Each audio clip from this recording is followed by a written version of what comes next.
I'm sorry. I'm sorry I told my mom when you touched me down there. You were only 7 and I was 8, so how were you supposed to know that it wasn't okay? I mean, boys will be boys and it's only in play, and if I really cared I would have said no, but when I said no, you heard go, and when I said please, you stuck your fingers inside me, thinking that I wanted more when all I wanted was for you to stop. I'm sorry. I'm sorry I flirted with you. You were 37 and I was 16, so what else was it supposed to mean when I wanted to watch The Walking Dead? I was so plainly showing that I wanted to be in my bed with you, inching closer, your eyes on my lips, your hand on my hips, and my mind screaming, this is it. When your mouth touched mine, I begged you to leave, and you did. But some days I still can't get your breath off my teeth. I'm sorry. I'm sorry that I led you on. We were both 16 years old, and I slept close to you that night. I got cold, which means I wanted your dick, I guess, because you would grab my breast, and it hurt so much when you squeezed too hard, and then you moved my hand down, and that was hard, so I did what I thought I was supposed to do. But that wasn't good enough for you, so your pants were pulled low, and my head was pushed down, and you tried not to make a sound because people were around, and I shook so hard my teeth scraped, so you threw me off with disgusted hate, and I cried. I'm sorry.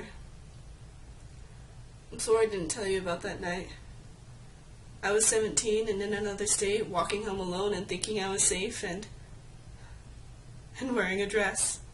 A dress cut so low you could see the top of my chest, but he couldn't see the front of me when he pushed me down on my hands and knees, and I couldn't see him because I heard the cocking of a gun even as he stuck his cock in, and I knew if I turned my head I would be shot, so I let him have his way. When he was done, I became the used piece of gun my sexual education had warned me I'd become. I'm sorry. I'm sorry I allowed this to happen. I'm 19 and I'm messed up and I don't know who to trust or what to tell, so the only person left battling these demons is myself. And there are millions of girls feeling the same way, fighting the same battles every day, and we commit suicide because even though that night we didn't want to die, today we feel that justice is a lie as we watch the men who cause us permanent scars do probation. Or 3 months behind bars, and if we tell others, we're asked what we wore, and I've been told that I'm a whore for allowing their degradation of my body when I so obviously had the power to stop it.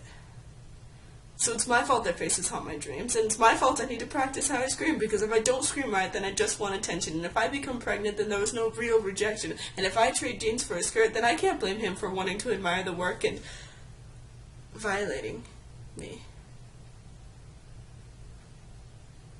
It's my fault. And I'm sorry.